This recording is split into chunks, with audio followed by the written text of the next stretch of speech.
Selamat pagi Pak. Di sini kita akan membuat video diskusi tentang materi teknologi dalam Alkitab dan perbandingannya dengan teknologi zaman sekarang. Salah satu contohnya yang pertama yaitu orang-orang yang membangun Menara Babel. Nah, manusia merencanakan untuk membangun sebuah kota dengan menaranya sampai ke langit. Kota tersebut disebut Menara Pencakar Langit, dibangun dengan batu bata kering yang dilekatkan. Hal itu mengingatkan kita pada zikrat, sebuah monumen yang berbentuk piramida untuk pemujaan dan penyembahan dewa-dewi. Nah, rencana pembangunan itu sendiri bukanlah sebuah pelanggaran atau dosa. Namun, motivasi di balik rencana itu dapat dinilai sebagai suatu pelanggaran atau dosa yang melawan petunjuk Allah sendiri. Jadi, ambisi dan kesombongan yang melampaui batas-batas itu dapat mencoreng nama Tuhan. Nah, di zaman sekarang, manusia tidak lagi membuat bangunan-bangunan seperti itu. Manusia membuat bangunan yang lebih berguna bagi mereka dan juga memuliakan nama Tuhan. Salah satu contohnya itu ada bangunan gereja, gedung-gedung kantor, sekolah, dan juga rumah sakit. Misalkan bangunan gereja itu dibuat supaya umat Kristiani bisa nyaman untuk bergereja di sana. Dan kedua, ada gedung-gedung kantor. Pastinya umat manusia juga membutuhkan pekerjaan supaya bisa melanjutkan kehidupan mereka. Lalu yang ketiga ada sekolah. Sekolah itu di mana anak-anak untuk menuntut ilmu. Dan yang terakhir ada rumah sakit, berguna supaya orang-orang yang sakit itu bisa dirawat di tempat yang bagus. Jadi selain dipergunakan untuk memenuhi kebutuhan hidup manusia, gedung-gedung tersebut juga bisa digunakan untuk memuji dan memuliakan nama Tuhan. Sofi, aku mau nanya dong ya, kenapa manusia membuat Menara Babel hanya karena untuk menyombongkan dirinya sendiri? Nah, tadi kan sudah saya bilang, kalau misalkan Menara Babel ini memang dibuat untuk ambisi dan kesombongan masing-masing pribadi. Nah, bisa kita lihat dalam Kejadian 11 ayat 4, marilah kita dirikan bagi kita sebuah kota dengan sebuah menara yang puncaknya sampai ke langit, dan marilah kita cari nama, supaya kita jangan terserak ke seluruh bumi. Itulah yang disampaikan oleh masyarakat-masyarakat yang membangun negara Babel. Nah, oleh karena itu, menurut kitab, Tuhan itu mengacaukan bahasa-bahasa mereka. Jadi bahasa mereka itu dikacaukannya dengan cara menyerahkan orang-orang yang membangun Menara Babel ini ke seluruh muka bumi. Jadi diserahkan, mereka tidak bisa lagi merencanakan pembangunan Menara Babelnya. Jadi bahasa-bahasa mereka itu dikacaukan. Oke, Selanjutnya ini ada tokoh Alkitab dari Raja Salomo. Nah, dia membangun bait Allah. Tujuan awalnya itu karena simbol kehadiran Allah, dan kehadiran Allah adalah kehadiran yang menyebabkan terjadinya damai sejahtera bagi Israel. Bait Allah ini diambil dari Perjanjian Lama, yaitu kitab Raja-Raja pasal 6. Nah, dari itu semua yang diperlukan untuk membangun bait Allah oleh Raja Salomo itu apa aja? Yang diperlukan untuk membangun bait Allah itu Salomo menggunakan bahan kayu cedar dan cemar dari. Salomo juga mendirikan bait Allah itu selama 7 tahun, dimulai dari bulan kedua pada tahun keempat pemerintahannya dan selesai pada bulan ke-8 pada tahun ke-11. Salomo juga menggunakan teknologinya itu masih tradisional, yaitu dia mengumpulkan 30.000 kerja dari seluruh Israel untuk bekerja menggali dan menyiapkan kayu untuk membangun bait Allah. Jadi dibandingkan pada zaman sekarang, beda sekali. Karena zaman sekarang itu kebanyakan menggunakan bahan batu, tembok atau baja. Menggunakan mesin-mesin sehingga memudahkan dan pengakuannya juga lebih mudah. Namun dari zaman itu sama mulai kalah.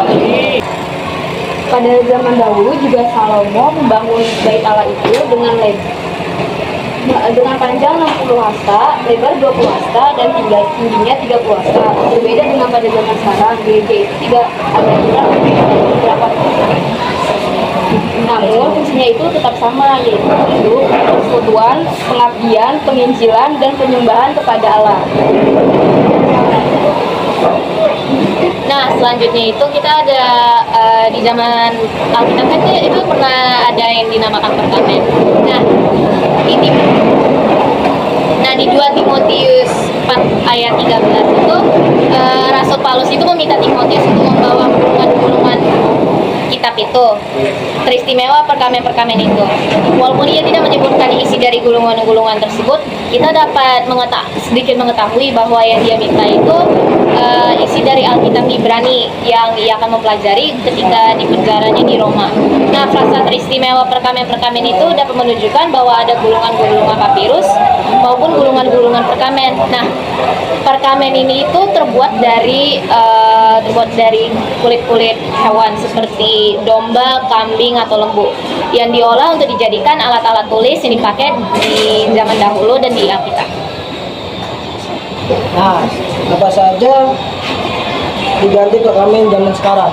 Nah, karena perkamen itu susah dibuat dan diperlukan binatang yang cukup banyak untuk membuat buat kehidupan sehari-hari, diciptakan ini nih mesin cetak. Mesin cetaknya ini tuh dibuat oleh seorang bernama Johannes Gutenberg. Nah, Johannes Gutenberg ini tuh seorang Jerman yang membuat mesin cetak karena perkembangan zaman yang kita kurang nih kehidupan sehari-hari alat tulis, maka dibuat mesin cetak agar produksi kertas bisa lebih lancar.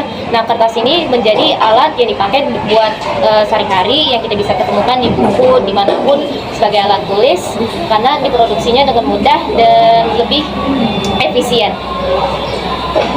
Nah, Allah membentangkan utara di atas kekosongan dan menggantungkan bumi pada kehampaan. Nah, perbandingan sama zaman sekarang apa? Ya, ayat pertama ini membuktikan bahwa Alkitab selaras dalam hal ilmu pengetahuan. Para peneliti dan ilmuwan baru bisa membuktikan bahwa bumi menggantung pada kekosongan atau kehampaan setelah teknologi mulai maju. Tetapi Alkitab sudah memberitahu jauh lebih awal.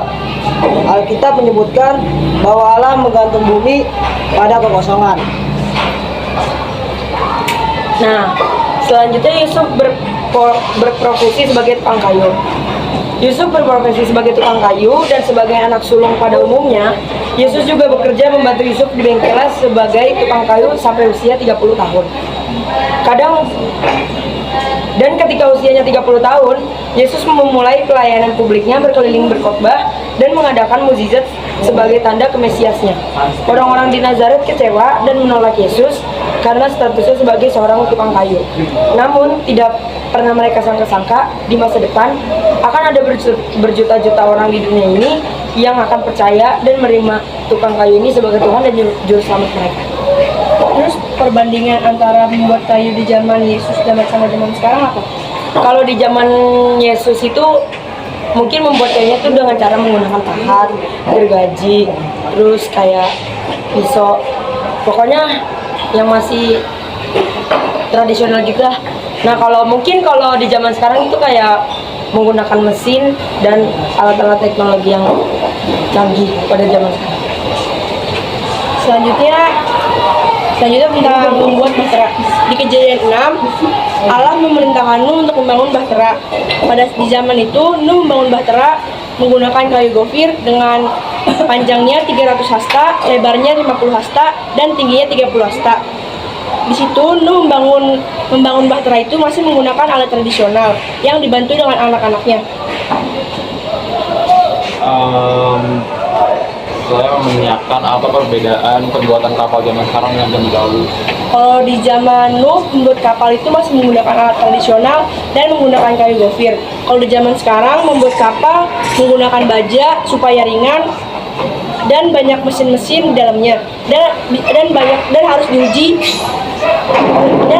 kapal ini sudah aman atau belum dan ada maksimal kapasitasnya. Jadi papirus adalah jenis tanaman air dikenal sebagai bahan pembuat kertas pada zaman kuno. Papyrus dan paper dan bahasa Inggris artinya kertas. Namun ada juga yang berpendapat kata papyrus itu bukan milik kata kuno. Dalam bahasa Mesir kuno yang artinya termasuk milik raja. Karena pada zaman Yunani, Romawi pembuatan kertas termasuk monopoli raja. Papyrus subur di Mesir utara sepanjang tepi Sungai Nil bagian. Tanaman ini juga tumbuh di Galilea utara di muara Sungai Yordan.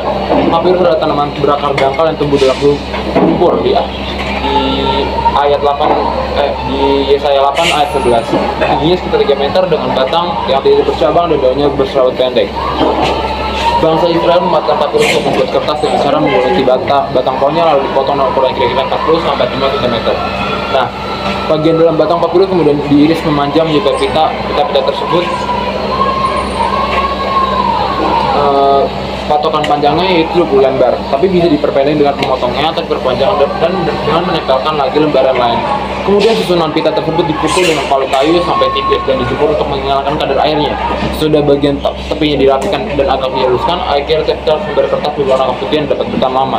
Namun seiring berjalan waktu, kertas papirus berubah warna jadi kuning. Pemakaian kertas papirus didasarkan pada kegunaannya. Ukuran yang lebih besar biasanya digunakan untuk semua.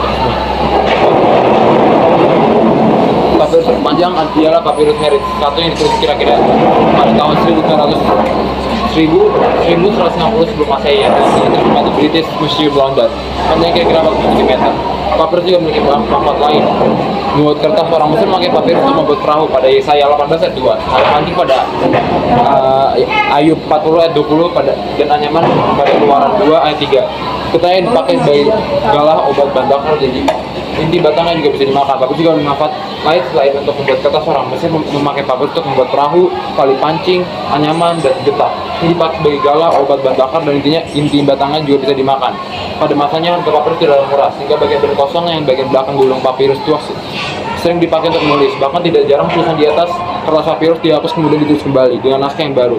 Bentuk manuskrip ditulis di atas papirus, contohnya bagian-bagian dari kitab kejadian, bilangan, ulangan Ester, Yeremia, Yeskiel, Daniel, Khotbah, dan Mazmur. Naskah dalam perjanjian baru juga ditulis atas kertas papirus. Bill, gue mau nanya deh, apa sih perbedaan alat komunikasi yang zaman dahulu dengan zaman sekarang? Untuk alat komunikasi zaman sekarang itu banyak sekali alat komunikasi yang berkembang di dunia teknologi, seperti dulu orang-orang tuh membuat kertasnya dari bahan papirus atau sebuah tanaman yang memiliki kadar yang tinggi. Tapi sekarang manusia bisa membuat tanaman dari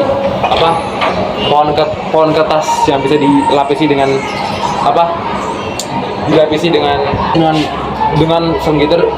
senggelitir lapisan pohon agar terlihat tipis dan ditumbuk-tumbuk seperti papirus. Dan zaman sekarang juga banyaknya teknologi komunikasi yang berkembang zaman sekarang, seperti handphone, laptop, dan sejenisnya. Dan banyak sekali teknologi yang dikembangkan sampai zaman sekarang sehingga manusia bisa dapat mempermudah komunikasi jarak jauh. Contoh selanjutnya yaitu ada ziarah ke kemah suci. Kemah suci itu dibangun sesuai dengan petunjuk dari Allah. Itu terdapat di Keluaran 25 ayat 9. Di setiap bagian kemah suci itu telah diatur dengan sangat detail dan rinci. Bukan hanya itu, Allah pun memberikan kemampuan kepada orang-orang tertentu untuk dapat mengerjakan setiap bagiannya sesuai dengan petunjuknya. Kemah suci ini dibuat dengan material yang sangat mahal dan sangat berkualitas. Gue mau nanya dong, apa aja sih alat yang digunakan pada pembuatan kemah suci waktu dulu? Alatnya itu menggunakan material yang sangat mahal dan sangat berkualitas. Perabotannya itu terbuat dari perak dan emas murni. Semua ini menggambarkan inkarnasi Allah ke dalam dunia yang kudus dan Sang Raja hadir di tengah-tengah umatnya. Sebagai simbol inkarnasinya, ada hal menarik lainnya dari kemah suci ini.